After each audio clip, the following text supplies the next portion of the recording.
তারপরের কথা, দুইটা হাদিস না শোনালে আমি আপনাদের সামনে শান্তি পাচ্ছি না আজকের মতো। কেননা মদিনা বিশ্ববিদ্যালয় সহ আরও বিভিন্ন বিশ্ববিদ্যালয়গুলো সৌদি আরবের যেহেতু বন্ধ করে দেওয়া হয়েছে, সেহেতু এই হাদিস দুটো আমি পড়তে চাই। রাসূল সাল্লাল্লাহু আলাইহি ওয়াসাল্লাম বলছেন, এটাও বুখারী মুসলিমের হাদিস, আলা আনকাবিল মাদিনাহ মালাইকাতুন লা ইয়াদখুলুহা আত-তাউন ওয়ালা দাজ্জাল। মদিনার অলিতে গলিতে, মদিনার রাস্তায় রাস্তায় আল্লাহ সুবহানাহু তাআলা ফেরেশতাদেরকে পাহারাদার হিসেবে বসিয়ে রেখেছেন। কেন? লা ইয়াদখুলুহা আত-তাউন ওয়ালা দাজ্জাল। মদিনাতে কোনো মহামারী প্রবেশ করতে পারবে না, কোনো ছোঁয়াচে রোগ প্রবেশ করতে পারবে না, ওয়ালা দাজ্জাল, দাজ্জালও প্রবেশ করতে পারবে না। আল্লাহু আকবার। মদিনাবাসীর জন্য এই নিরাপত্তার কথা রাসূল সাল্লাল্লাহু আলাইহি ওয়াসাল্লাম স্পষ্ট ভাষায় বলে গেছেন। অতএব যারা মদিনায় আছে তাদের এই ভাইরাসে ভীত হওয়ার, আতঙ্কিত হওয়ার, চিন্তান্বিত হওয়ার কোনো কারণ নাই। বুখারী মুসলিমের হাদিস, আল্লাহর রাসূল বলে গেছেন, মদিনার অলিতে গলিতে, মদিনার রাস্তায় রাস্তায় ফেরেশতা পাহারাদার আছে। লা ইয়াদখুলুহা আত-তাউন। কোনো মহামারী রোগ, কোনো ছোঁয়াচে রোগ মদিনা ধরতে পারবে না, আক্রান্ত করতে পারবে না। গত 1400 বছরেও কোনো ছোঁয়াচে কোনো মহামারী রোগ মদিনায় আক্রমণ করেনি, মদিনা আক্রান্ত হয়নি। ওয়ালা দাজ্জাল, এবং দাজ্জালও মদিনায় প্রবেশ করতে পারবে না। আর এক হাদিসে আয়েশা রাদিয়াল্লাহু তাআলা আনহা বলছেন, রাসূল সাল্লাল্লাহু আলাইহি ওয়াসাল্লাম বলেছেন, আল্লাহুম্মা হাব্বিব ইলাইনাল মাদিনা। হে আল্লাহ, মক্কাকে যেমন তুমি আমাদের জন্য ভালোবাসার বস্তুতে পরিণত করে দিয়েছো, তেমনি মদিনাকে আমাদের জন্য ভালোবাসার বস্তুতে পরিণত করে দাও। ওয়াসাহহিহা লানা, আর মদিনাকে আমাদের জন্য সুস্বাস্থ্যের করে দাও।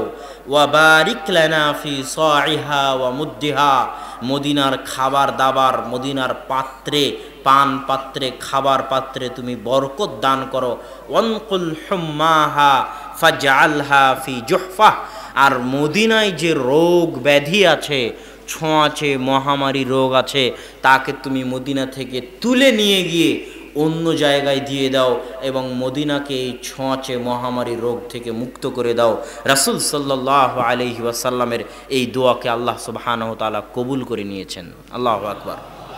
এই জন্য ইবনু হাজার আসকালানী রাহিমাহুল্লাহ বলেছেন যে আল মাদিনাহ আসাহহু বিলাদিল্লাহ আলা ওয়াজহিল আরজ, আসমানের নিচে জমিনের উপরে সবচেয়ে সুস্বাস্থ্যকর, আসমানের নিচে জমিনের উপরে সবচেয়ে সুস্বাস্থ্যকর শহর যদি থেকে থাকে, তাহলে সেই শহর হচ্ছে আল মাদিনা আল মুনাওয়ারাহ, মাদিনাতু নবিয়্যিল্লাহ সাল্লাল্লাহু আলাইহি ওয়াসাল্লাম, মাদিনাতু রাসূলিল্লাহি সাল্লাল্লাহু আলাইহি ওয়াসাল্লাম।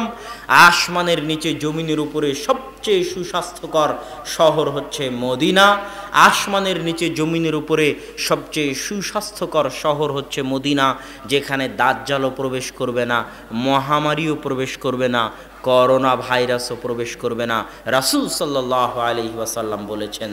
আল্লাহু আকবার। সম্মানিত উপস্থিতি, মদিনার ফজিলতের কথা যখন আসলো, তখন আর দুই একটা মদিনার ফজিলত বলে নেই, যা আপনাদের জানা থাকা ভালো। রাসূল সাল্লাল্লাহু আলাইহি ওয়াসাল্লাম বলেছেন, রাসূল সাল্লাল্লাহু আলাইহি ওয়াসাল্লাম বলেছেন, কেউ যদি মদিনাবাসীর বিরুদ্ধে ষড়যন্ত্র করে, কেউ যদি মদিনাবাসীর বিরুদ্ধে ষড়যন্ত্র করে, ফায়াযুবু কামা ইয়াযুবুল মিলহু ফিল মা, তাহলে সে ওইভাবে গলে নিঃশেষ হয়ে যাবে, যেমন লবণকে পানিতে ঢেলে দিলে লবণ গলে নিঃশেষ হয়ে যায়, সেও ওইভাবে গলে ধ্বংস হয়ে পচে নিঃশেষ হয়ে যাবে যে মদিনা এবং মদিনাবাসীর বিরুদ্ধে ষড়যন্ত্র করবে। রাসূল সাল্লাল্লাহু আলাইহি ওয়াসাল্লাম বলেছেন, আল্লাহুম্মা, হে আল্লাহ, তুমি মদিনার সব কিছুতে বরকত দাও, জিফাই মা জাআলতা ফি মক্কাহ, মক্কার দ্বিগুণ বরকত দাও তুমি মক্কার জন্য ইব্রাহিম আলাইহিস সালাতু ওয়াস সালামের দুয়ার মাধ্যমে মক্কার জন্য যে বরকতের ব্যবস্থা করেছো তার চেয়ে দ্বিগুণ বরকতের ব্যবস্থা তুমি মদিনা এবং মদিনাবাসীর জন্য করে দাও। এই জন্য মক্কার চেয়ে ডবল বরকত মদিনায় পাওয়া যায়, আজও পাওয়া যায়। মদিনায় যারা বসবাস করে, যারা যায়, তারা এই বরকতকে সশরীরে স্বচক্ষে অনুভব করতে পারে। রাসূল সাল্লাল্লাহু আলাইহি ওয়াসাল্লামের এই দোয়াকে আল্লাহ সুবহানাহু ওয়া তাআলা কবুল করে নিয়েছেন।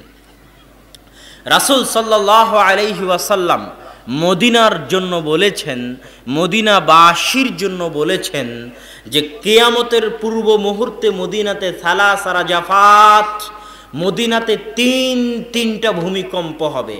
কেন তিনটা ভূমিকম্প হবে?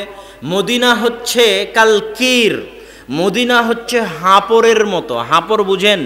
যেখানে কয়লা জ্বালিয়ে ছুরি দাকে আগুনে পুড়িয়ে হাতুড়ি দিয়ে পিটিয়ে ধারালো করা হয়, ওই হাঁপড়ের আগুনে যেমন জং ধরে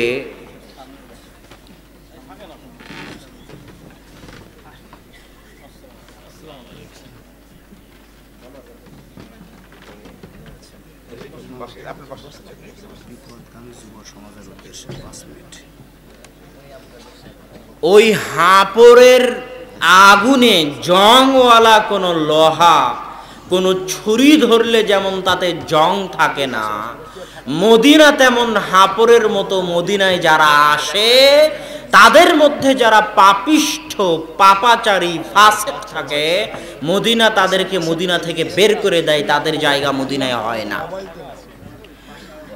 হাদিসটা আপনারা মনোযোগ দিয়ে শুনলেন কিনা আমি বুঝলাম না। আল্লাহ রাসূল সাল্লাল্লাহু আলাইহি ওয়াসাল্লাম বলছেন মদিনা হচ্ছে হাঁপড়ের মতো, হাঁপড় যেমন জং দূর করে, মদিনায় তেমন কোনো পাপিষ্ঠ পাপাচারীর জায়গা হয় না। আপনি ভিসা করে নিয়ে মদিনায় যান, মনে করবেন আজীবন মদিনায় থাকবেন, মদিনায় মৃত্যুবরণ করবেন, দেখবেন 2 বছর 3 বছর 4 বছর পর এমন কিছু হয়ে গেছে আপনি আর মদিনায় থাকতে পারলেন না, আপনার পাপের কারণে, আপনার পাপিষ্ঠ হওয়ার কারণে। কেননা কোনো মুনাফিক পাপিষ্ঠের জায়গা মদিনায় হবে না, মদিনা হচ্ছে হাঁপড়ের মতো। কিন্তু কিয়ামতের পূর্ব মুহূর্তে যখন দাজ্জাল আসবে, মদিনার দরজায়, মদিনার গেটে, উহুদ পাহাড়ের পিছনে যখন দাজ্জাল আসবে, তখনও কিছু মুনাফিক, কিছু পাপিষ্ঠ, কিছু ফাসিক মদিনায় বসবাস করবে। ওই সময় সালাস রাজাফাত, 3টা বিশাল ভূমিকম্প হবে। এই ভূমিকম্পে ওই সমস্ত ফাসিক, পাপিষ্ঠ, মুনাফিকরা ভয়ে ভীত হয়ে মদিনা থেকে পালিয়ে মদিনার এরিয়ার বাইরে চলে যাবে এবং দাজ্জালের ফিতনায় পতিত হয়ে যাবে। আল্লাহু আকবার। এটা হচ্ছে মদিনার বরকত। একমাত্র খালেস মুমিন যারা, ইমানদার যারা, তারাই মদিনায় থাকতে পারবে এবং দাজ্জালের ফিতনা থেকে মুক্তি পাবে। এগুলো হচ্ছে মদিনার জন্য বলে যাওয়া রাসূল সাল্লাল্লাহু আলাইহি ওয়াসাল্লামের ফজিলত। সুতরাং এই সমস্ত ভাইরাস, এই সমস্ত সংক্রামক ব্যাধির মদিনায় প্রবেশ করার কোনো আশঙ্কা, কোনো চিন্তা, এবং দাজ্জালের মদিনায় প্রবেশ করার কোনো আশঙ্কা, কোনো চিন্তা নাই। এটা হতেই পারে না, এটা অসম্ভব।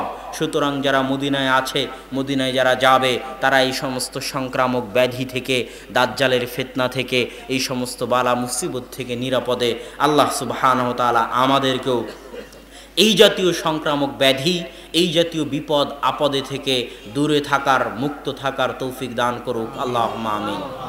তবে আপনাদেরকে একটা অনুরোধ করব, আপনারা আব্বুর গান বাজনা সংক্রান্ত এবং বেহায়াপনা, বেলেল্লাপনা সংক্রান্ত যে বক্তব্য আছে, ওই বক্তব্যগুলো শুনবেন।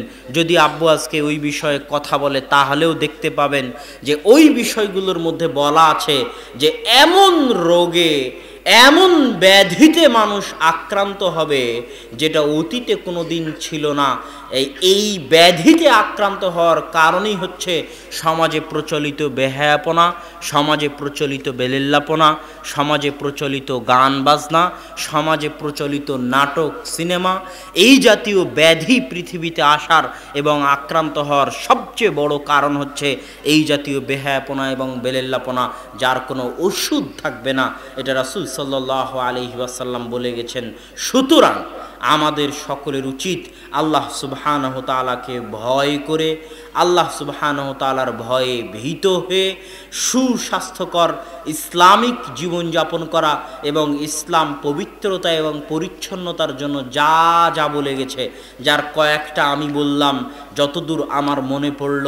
পাত্র ঢেকে রাখা, বিসমিল্লাহ বলে খাদ্য গ্রহণ করা, তারপরে ডান দিক থেকে নিজের দিক থেকে খাবার গ্রহণ করা, ডান হাতে খাদ্য গ্রহণ করা, বাম হাত অন্য কাজের জন্য রাখা, তারপরে পেশাব পায়খানা করে পানি নেওয়া, বসে পেশাব পায়খানা করা, যেগুলো অন্য কোনো ধর্মে নাই, শুধুমাত্র ইসলাম ধর্মে আছে। স্ত্রী সহবাস করে গোসল করা, 5 ওয়াক্ত সালাতের জন্য অজু করা, এই যে ইসলামের পরিষ্কার পরিচ্ছন্নতা সংক্রান্ত, তাহারাত সংক্রান্ত যত হাদিসের বই আছে, যদি আপনি বাসায় গিয়ে বুখারীতে অবশ্য কিতাবুত তাহারা পরে আছে, বিশেষ করে বাকি যে সুনানে আরবা আছে, আবু দাউদ, নাসাই, তিরমিজি, এগুলোতে কিতাবুত তাহারা পবিত্রতা অধ্যায় আগে আছে। সেখানে দেখবেন ইসলাম পবিত্রতা নিয়ে কত আলোচনা করেছে, বিশাল আলোচনা পবিত্রতার উপর, পরিষ্কার পরিচ্ছন্নতার উপর। এই পরিষ্কার পরিচ্ছন্নতা এবং পবিত্রতাকে গুরুত্ব দিয়ে জীবন যাপন করা আমাদের জন্য জরুরি। আল্লাহ সুবহানাহু ওয়া তাআলা আমাদের সেই তৌফিক দান করুক। আল্লাহুম্মা আমিন।